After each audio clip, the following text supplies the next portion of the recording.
Hello there, teachers. We are going to learn about a really cool number line system called the Nashville System. If you are learning this all by yourself, I'm going to go slowly, and you just have to think hard with me because it is a think. It is a think. And it's more theory than we usually teach with guitars in the classroom, but this is such good theory, it will stand you in good stead for years and years to come. So let us start with one idea, which is that notes happen in a sequence. So the scale, the musical scale, is a sequence of ascending or descending notes. And in those notes, we can hear different discrete pitches, which we're going to learn to hear better and better the more we sing. So even if you're not feeling like you're a particularly in-tune teacher, if you can hear higher or lower, you can start to hear these pitches better and better all the time. Now, music educators have found a way to distinguish between the pitches by giving them different names, and the names have different syllables. These were developed by Zoltan Kodály and are taught in general music classes, but if you haven't had one of those in a long time, this is going to be your refresher, or you may have never even learned it before. But the film The Sound of Music gives it to you as do, re, mi. Remember that? And then even Woody Guthrie had a song about do, re, mi, which was sort of his cute way of saying money, like do. So we've got this do, do. So try a do with me. Do, and then we're going to go up. That's our re. Re. We're going to go up again. Mi. Up again. Fa. Up again. So. Up again. La. Up again. Ti. And last one. Do. Boy, that's pretty high, huh? So let's try it again, all in a row. Do, re, mi, fa, sol, la, ti, do. And if we look at it on the paper, we can see my little scale is going up, and we see that there are 8 of these notes. So let's look down here.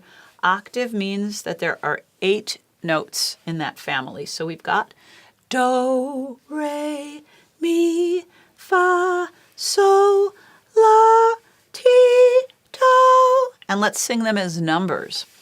1, 2, 3, 4, 5, 6, 7, 8. Now you'll notice that 8 is do and 1 is do, and that's because they have the same letter name, but one is a low letter and one is a high letter. So if our do is a C, that's where we are right now on the ukulele, string 3. C, D, E, F, G, A, B, C. So we've got a low C and a high C, our low do and our high do. So when we're doing hand levels for the pitches, we can start down here with do, re, mi, fa, sol, la, ti, do. And if you want to do that backwards, the kids love singing the pitches backwards. It's kind of a challenge, like the alphabet backwards. So a cool fact about the solfege, this is called solfege, is that do is not fixed. It isn't just one sound. Any note can be do. So I could start do on a G. Do, do, re, mi, fa, sol, la, ti, do. So in that case, my 1 is do, or I could start do on an E. Do, re, mi, fa, sol, la, ti, do. Right? So do is what we call movable. And that means no matter what instrument you're playing and no matter where your capo is, if your home bass note, your lowest first note is a do, the next one's going to be a re, the next one's going to be a mi, fa, so on and so forth. No matter where you start, do is do, re is re, and you don't have to question, is that really a do? Yes, it's really a do. It's a movable do. Okay, so we've got that big idea, and we understand that the syllables and the notes themselves are on a number line. Now that you understand that the notes are on a number line, we can play a little quick game with this. So if I say what's number 7, you'll say T. If I say, what's number 4, you'll say Fa. What's number 6? What's number 2? What's number 8? See? So they each have a position. Now, how can we apply that to playing chords? How can we apply it to reading a chord chart? Well, if you're in a Gitsy classroom and you're learning to play ukulele, in the very beginning, you're just playing off or on, right? You've got your open second string and then your fingered second string, your fretted second string, which is giving you an F note. So we've got off, off, off, off, on, off, on. And all of your songs that you're playing in the beginning are just off and on. We call those one-finger songs. So if you look down here on this little chart, here we have in position 1, off. In position 4, the Fa, we have on. And in position 5, we also use an on finger. If there's a minor chord in the song, when you're a beginner, you're not playing it. It's just too complicated. There's too much coordination going on there. So if you're right here, even your off is a 1 chord, and your on is either a 4 chord or a 5 chord. So if you're reading through a song chart and you see a 5 over a word, you know that means put that finger on. If you see a 4, it means put the finger on. If you see a 1, it means take your finger off. So here we have it. Off, on. So let's make sure you've written that down and you remember that. If you're beyond the very beginning stages of playing and you're playing ukulele, you're learning C, F, and G7 as your 1, 4, and 5 chords. So let's look up here on the chart. Here's your Do. You're in the key of C. Here you are, right here. C, no fingers, right? We're going to skip over Re and Mi. We don't have a 2 chord or a 3 chord for most of our songs. That's what happens when we start to become more skilled and sophisticated musicians. We'll start to get into some of those. Jazz musicians use these, but we don't need them for simple children's songs. Okay, so now we're at the Fa, at the 4, and on the ukulele, that's going to be an F chord. And you know how to do that. You have your F note, right? And we're going to build that F chord. We've done it different ways. You can just add your middle finger to string 4, or you can even complete it adding your ring finger to string 1. So there's your 4 chord. So if we have a song with 1 and 4, we're going to hover over the string.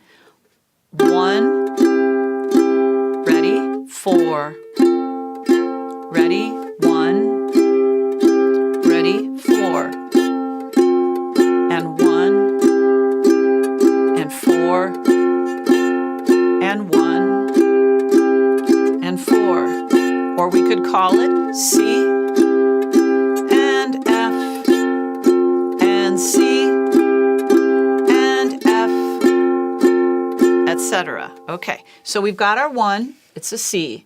We've got our 4, it's an F. And if we count up the number line to 5, we see that number 5 is our G7 chord. So to play that one, you might remember your pointer comes back to that F note again, and your middle finger is going to come up there on the red string, on the 3rd string, in fret number 2. Now we've got G7, that's our 5. So if you're playing a song with numbers on it, you'd have 1, 4, and 5. And that lets you play many, many folk songs. So let's just practice using the numbers, and I'm going to cue you like this. Ready? On C. 1, 2, 3, 4. Get ready for the 4 chord. Now 4, 2, 3, 4. Get ready for the 1. Go back to 1. 1, 2, 3, 4. Get ready for the 5. Here we go. G7, 3, 4, 5, and back to 1. It's a C. 2, 3, 4. Get ready for the F. Number 4, 2, 3, 4, 5. Get ready to go back to the C. 1, 2, 3, 4. Get ready for the 5 chord, G7. There you go. We've got a song. 4, back to 1. This is one of the most common song patterns. 5,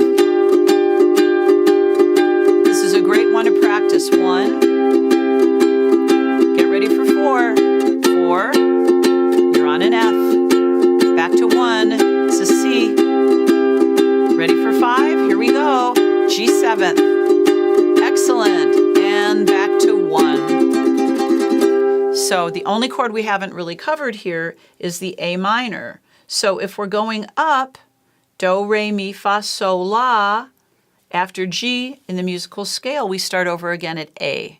And the chord you're learning with us is A minor. So if you remember, your big F chord has 3 fingers here, and we're just going to touch your index finger, lift it up. Now you're on A minor. There it is. So now you've got 1, C, 4, F, 5, G7th, and the minor 6th, A minor. And there's so many great songs that just let you go from A minor to the F. Back to the 1, A minor, C, oops, sorry, that's F, C. So play around with the chords, play around with the numbers till you get comfortable, because what that means is no matter where you are, you're going to be able to read our universal chord charts. And that lets you choose which system you're using to figure out what you're going to play. So in the next little section, we're going to play through, if you're happy and you know it, using this Guitars in the Classroom Universal Song Chart.